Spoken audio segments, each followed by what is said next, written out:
하나님의 말씀은 야고보서 4장 8절로부터 10절까지 봉독해 올립니다. 다 같이 일어서시겠습니다. 하나님을 가까이 하라. 그리하면 너희를 가까이 하시리라. 죄인들아 손을 깨끗이 하라. 두 마음을 품은 자들아 마음을 성결하게 하라. 슬퍼하며 애통하며 울지어다. 너희 웃음을 애통으로 너희 즐거움을 근심으로 바꿀지어다. 주 앞에서 낮추라. 그리하면 주께서 너희를 높이시리라. 아멘. 기도합니다. 고마우신 하나님, 은혜와 사랑을 감사합니다. 오늘도 저희들을 사랑하시고 강권적으로 붙들어 주셔서 영육 간의 강건함을 주옵시고 하나님 존존으로 불러주시고 이 시간도 귀한 말씀을 주셨사오니 이 종을 이 시간도 도구로 사용하여 주옵시기를 간절히 바라옵고 원합니다. 함께하여 주실 줄 믿사옵고 예수님의 이름으로 기도하옵나이다. 아멘.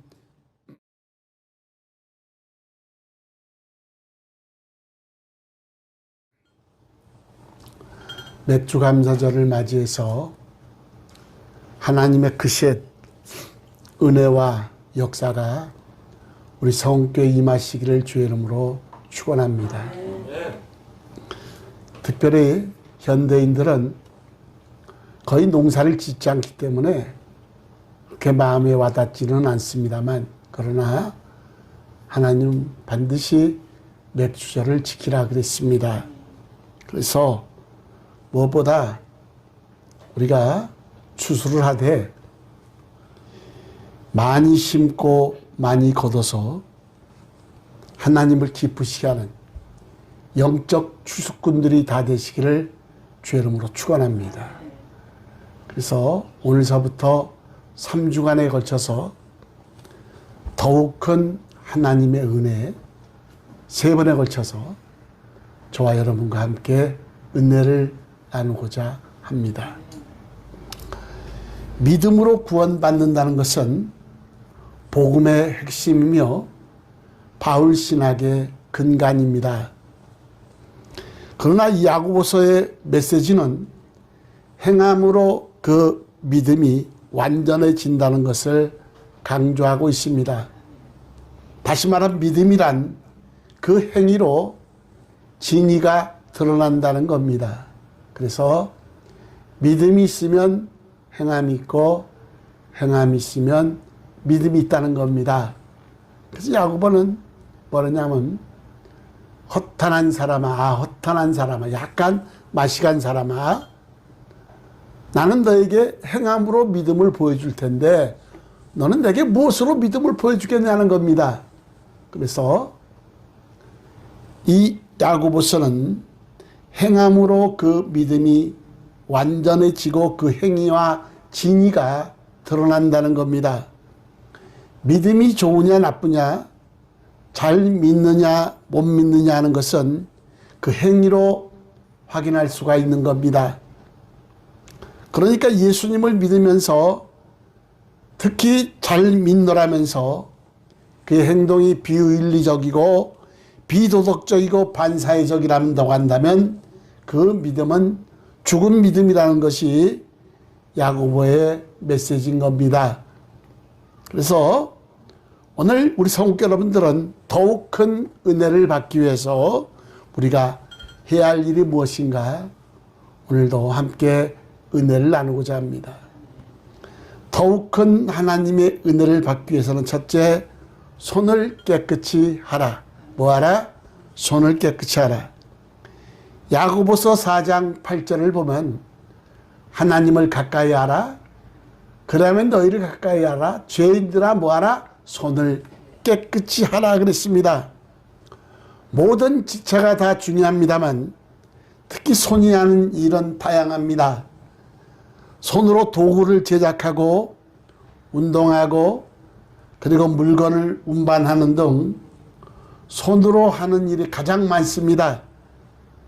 열왕기하 11장 12절에 보면 환영하고 기뻐할 때 손뼉을 치며 만세를 불렀고, 열왕기하 10장 15절에 보면 서로 의견이 일치할 때 손을 잡았습니다. 그리고 창세기 47장 29절에 보면 허벅지 아래에 손을 놓고 맹세를 한 것이 성경에 기록되어 있습니다. 손은 그 사람의 행동을 나타내는데 손으로 거부 의사를 표시하고 손으로 때리고 손으로 물건을 훔치기도 합니다. 그런가 하면 손으로 안아주고 감싸주고 쓰다듬어 주기도 하는데 손은 5만 가지 물건을 만지고 접촉하기 때문에 온갖 세균 감염의 통로가 돼서 그래서 손은 자주 씻어야 됩니다. 특히 코로나19로 우리 손을 자주 씻어야 됩니다. 마태복음 27장에 보면은 빌라도 총독이 여론에 떠밀려서 예수님에게 사형 선고를 한 그 사건이 기록되어 있습니다. 아무리 조사를 거듭해봐도 사형시킬 만한 죄가 없었습니다.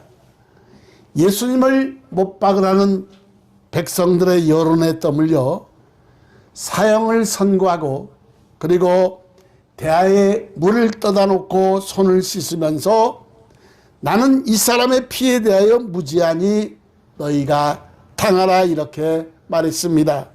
그는 자신이 죄가 없다는 표시로 손을 씻었던 것입니다. 다윗 왕의 평생 소원은 하나님의 성전을 건축하는 것이었습니다. 그래서 일생을 전쟁에 다니면서도 레바논 백향목이라든지 성전을 건축하기 위해서 모든 준비를 다한 이가 다윗입니다. 그 일을 위해 그는 건축에 필요한 자재와 건축비를 다 준비했는데 그러나 나단 선지자는 너는 무사라 수담 전쟁에서 피를 흘렸으므로 피 묻은 손으로 내 전을 건축할 수 없다는 것이 하나님의 명령이었습니다.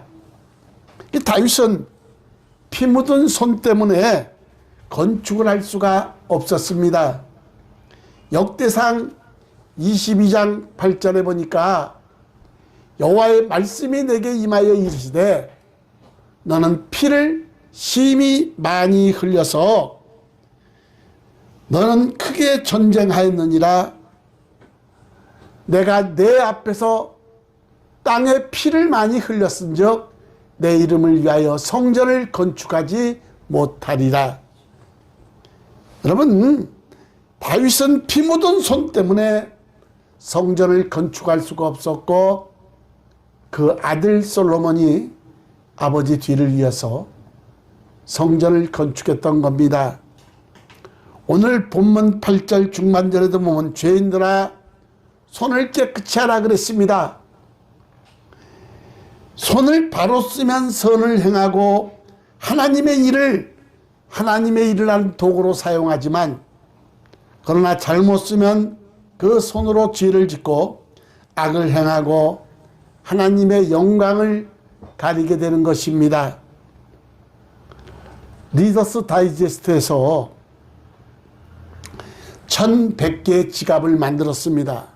그리고 그 지갑 속에 미화 50달러를 넣어놓고 지갑 주인 이름과 전화번호를 넣어서 전 세계 대도시 길거리에 떨어뜨렸습니다. 잃어버린 지갑이 얼마나 주인에게로 돌아오는가 그를 시험하기 위해서 한 일이었는데 공중전화부스 안, 슈퍼마켓 안, 그리고 주차장, 레스토랑, 사무실, 복도, 교회 등등의 지갑을 떨어뜨렸는데 그런데 놀라운 것은 잃어버린 지갑의 44%는 주인에게 돌아오지 않았습니다. 56%만 돌아왔는데 나라별로 잃어버린 지갑을 되돌아버린 순위를 보면은 다음과 같습니다. 노르웨이 100% 돌아왔고 싱가포르 90%, 호주 70%, 한국, 일본 70%, 미국 67%, 영국 65%, 프랑스 60%, 네덜란드 50%, 그리고 독일 45%, 러시아 43%, 필리핀 40%, 이탈리아 35%, 중국 30%, 멕시코 21% 이런 순이었습니다. 그런데 중요한 것은 지갑을 되돌려보낸 사람들의 배경입니다. 어떤 사람들이 지갑을 돌려주었는가, 그 이유가 무엇인가 조사해 보았더니 크게 두 가지였습니다. 첫째, 어려서부터 가정에서 정직을 배우고 자란 사람들은 남의 지갑을 제 주머니에 넣을 수가 없었고, 두 번째로 신앙을 가진 사람들 역시 남의 것을 훔치거나 슬쩍할 수가 없었습니다. 그러므로 신앙인들은 정직해야 됩니다. 누가 보세요? 하나님이 보시고 있기 때문입니다. 제가 서울에서 자랐기 때문에 저는 화분이나 농사를 짓는 것을 참 좋아합니다. 텃밭 가꾸는 걸 굉장히 좋아해서 그전에는 교회 옥상에다 텃밭을 심기도 하고 화분 흙을 모아서. 근데 제가 네덜란드 국화를 참 좋아합니다. 네덜란드 국화가 빨간이 꽃도 이쁘고 그래서 키운 적이 있었는데, 근데 거기에 진딧물이 생기는 겁니다. 근데 이 진딧물은요, 보이는 데 있는 것이 아니라 바로 잎사귀 뒤쪽에 있거나 안 보이는 데 숨겨져 있습니다, 진딧물은. 그래서 그 네덜란드 국화를 살리려고 일일이 다 진딧물을 손으로 잡고 그랬는데, 그런데 며칠 신경을 안 썼더니 여러분, 그 진딧물에 의해서 말라 죽더라고요. 여러분, 사소한 거짓말은 진딧물처럼 큰 나무도 쓰러뜨리는데, 작은 거짓말은 큰 거짓말로 발전하고, 큰 거짓말은 큰 나무를 쓰러뜨립니다. 여러분, 우리 베드로를 잘 압니다. 베드로는 작은 비자 게지바에게 한 그 거짓말 때문에 나중에 예수님을 모른다고 맹세 저주까지 하며 모른다고 부인했던 것이 베드로입니다. 게지바에가 당신은 그 당이다 그랬더니 나는 결코 아니다. 사는 사람들이 당신은 그 당이다 그랬더니 사람들이 무서워서 내가 예수를 저주컨대 모른다는 겁니다. 그리고 내 예수를 저주까지 하면서 모른다고, 맹세 저주까지 하면서 모른다고 그렇게 부인했던 베드로입니다. 작은 계집아이 앞에서 한 그 조그만한 거짓말이 점점 살이 보태서 예수님을 모른다고 맹세하며 저주까지 했던 자가 베드로입니다. 여러분, 마귀는 거짓의 압입니다. 거짓말은 하나님을 속이고 이웃을 속이고 내 자신을 속이는데, 요한계시록 22장 15절에 보니까 개들과 점술가들과 음행하는 자들과 살인자들과 우상 숭배자들과 무엇을 거짓말을 좋아하며 지어낸 자는 다 성 밖에 있으리라. 여기서 말하는 성 밖은 구원받지 못한 사람들을 의미합니다. 손을 깨끗이 하라는 것은 정직하라, 바르게 살라, 거짓말하지 말라, 그리고 경건하게 살라는 겁니다.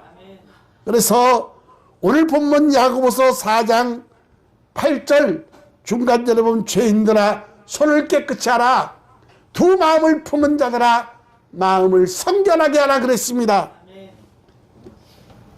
이목구비 사지백체의 행동은 내 기능의 지시의 조종을 따릅니다. 그리고 뇌는 그 사람의 마음의 지배를 받는 것인데, 다시 말해서 손 자체가 나쁘고 악해서 도둑질하고 남을 때리는 것이 아니라는 겁니다. 여러분, 마음이 약하면 손으로 하는 짓도 악하고, 마음이 약하면, 마음이 썩어 있으면 입으로 나오는 말도 썩어 냄새난 말이 나온다는 겁니다. 여러분, 그래서 우리 하나님의 사람들은 그 마음을 말씀으로 씻고 예수 그리스도의 피로 씻고 성령의 풀로 태워야 이것이 사라질 수가 있다는 겁니다. 여러분, 우리 성교 여러분들은 손이 깨끗하시길 주의 이름으로 축원합니다. 두 번째가 주 앞에서 자신을 낮춰야 하나님의 그 큰 은혜를 받는다는 겁니다. 자신을 낮춘다는 것은 구체적으로 무엇을 뜻하느냐? 야고보서 4장 9절에 보니까 슬퍼하며 애통하며 울지어다. 너희 웃음을 애통으로 너희 즐거움을 근심으로 바꿀지어다. 여러분, 이것은 곧 회개하라는 겁니다. 회개는 자신의 잘못을 인정할 때 성립이 되는데, 자기 잘못을 인정하는 사람은 고분고분해지고 순해지고 겸손해집니다. 내가 잘못했습니다, 내 탓이라고 말하는 사람은 여러분 교만할 수가 없습니다. 우리가 흔히 말하는 회개란 태도를 바꾸는 것, 돌아서는 것을 의미합니다.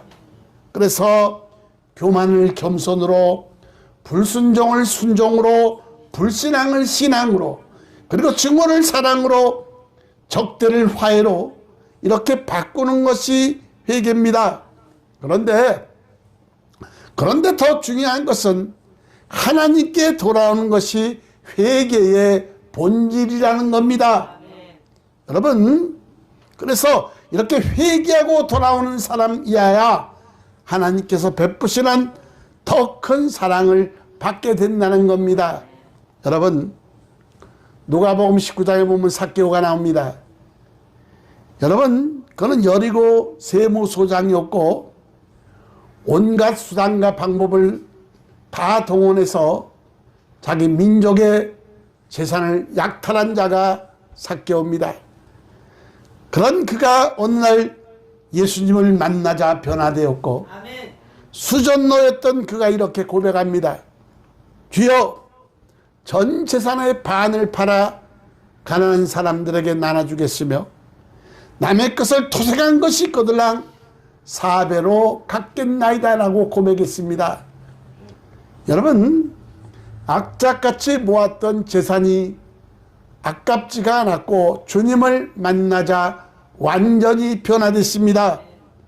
그 결과 그가 얻은 것은 구원과 평화였는데, 주님이 뭐라고 말씀하셨냐? 오늘 이 집에 구원에 이르렀다. 내가 아브라함의 자손이로다라고 구원을 선포했습니다. 여러분, 누가복음 15장 11절 24절에 보면 탕자가 나옵니다. 여러분, 자기 몫의 재산을 가지고 외국으로 나갔는데 환락의 도시를 찾아가서 주색잡기로 방탕한 세월을 보냈고, 한마디로 모든 재산을 다 탕진했고 거지가 되었습니다. 여러분, 그렇게 부잣집 아들이었던 둘째가 나중에 먹을 것이 없어서 취직을 했는데 돼지를 치는 일을 하게 됐는데, 돼지가 먹는 쥐엄 열매조차 맘 놓고 배불리 먹을 수가 없었습니다. 이것은 누구라도 죄를 범하고 하나님을 떠나면 둘째 아들처럼 신분도 음식도 거처도 변한다는 그런 것을 교훈하고 있는데, 그랬던 그 둘째가 맞아 죽을 각오를 하고, 그래, 내 집에 가면 아버지에게는 많은 종들이 있는데 나를 아들이라 하지 말고 종으로 여기서 이렇게 말하자. 그리고 아버지께로 돌아갑니다. 여러분, 그런데 아버지는 아들이 돌아오길 늘 기다리고 있었고, 상거가 먼데도 아들을 알아보고 달려갔습니다. 끌어안고 냄새나는 그 둘째를 끌어안고 키스하며 그렇게 사랑으로 맞아줍니다. 제일 좋은 옷을 입히고 손에 가락지를 끼우고 발에 신을 신기나 그랬는데 모습이 회복됐습니다. 살찐 송아지를 잡고 먹고 즐기자 음식이 회복됐습니다. 그리고 내 아들이 죽었다가 다시 살아났으며 잃었다가 다시 얻었노라. 신분이 회복되었고 삶의 질도 회복되었습니다. 여러분, 자신을 낮추고 아버지께로 돌아오면 아버지는 기다리고 있다가 두 팔로 안아주시고 그리고 새로운 의복과 신발과 가락지와 음식과 신분으로 우리를 회복시켜 주는 겁니다. 그래서 로마서 10장 21절에 보면 지금도 하나님은 패역한 이스라엘 백성들을 향하여 돌아오라고 두 팔 벌리고 있다 그랬습니다. 여러분, 누가 은혜를 받느냐? 자신을 낮추고 회개하고 주님께 돌아오는 사람입니다. 야고보서 4장 10절에 보니까 주 앞에서 뭐하라? 낮추라. 그러면 주께서 너희를 높이시리라 그랬습니다. 더 큰 은혜를 받기 위해 교만하지 말고 겸손합시다. 은혜를 파괴하고 가로막는 마귀는 대적하고 물리칩시다. 그리고 손을 깨끗이 하고 마음을 성결하게 하고 주 앞에 나를 낮추고 그러면 주께서 나를 높이시고 더 큰 은혜를 주실 것이다. 말씀을 맺습니다. 요한 세바스찬 바흐는 약 1100곡 이상을 작곡한 작곡가로 유명합니다. 그는 죽기 몇 달 전까지 그는 거의 실명 상태로 악보가 보이지 않는 상태에서도 작곡을 했는데 그의 마지막 고랄이 뭐였느냐? 주여 당신의 보좌 앞으로 나아갑니다입니다.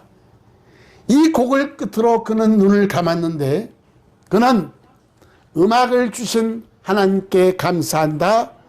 하나님은 경건한 음악과 함께 하신다라는 명언을 남겼습니다.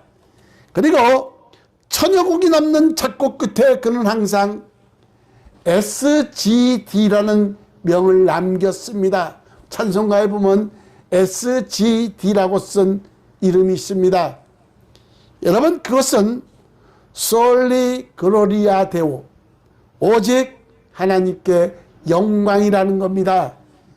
바로 이러한 정신과 신앙과 삶이 은혜 받는 사람의 삶이다 이 말이에요. 오직 하나님께 영광을 솔리 글로리아 데오. 여러분, 오늘 맥주 감사주의를 맞아요.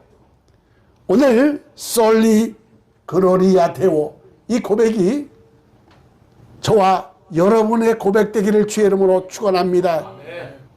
하나님은 이렇게 우리 입술의 고백을 원하신다는 겁니다. 맥주 감사주일이요. 맥주 감사 때 우리가 과연 하나님께 무엇을 드릴 수가 있습니까? 오늘 이 고백이 하나님이 더 기뻐하실 거다 이 말이에요. 솔리 글로리아 데오. 이 고백이 저와 여러분의 고백이 되시기를 주의 이름으로 축원합니다. 기도합니다. 고마우신 하나님, 은혜와 사랑을 감사합니다. 맥주 감사주의를 맞아요. 거룩하신 하나님 전전으로 불러주시고 찬양 예배로 영광을 돌리게 하시고 무엇보다 하나님의 그 크신 은혜를 깨닫게 하시니 감사합니다. 시편 기자의 고백처럼 우리가 무엇을 하면 주님께 영광을 돌리고 그 은혜를 갚을고 고백했던 것처럼 솔리 글로리아 데오, 오직 하나님께 영광을 돌리는 우리 성은께 모든 권속들이 될 수 있도록 은혜와 축복을 허락하옵소서. 한없이 우둔하고 미련한 이 죄인을 오늘도 도구로 사용하여 주셔서 감사합니다. 영광 받으시옵소서. 예수님의 이름으로 기도하옵나이다. 아멘.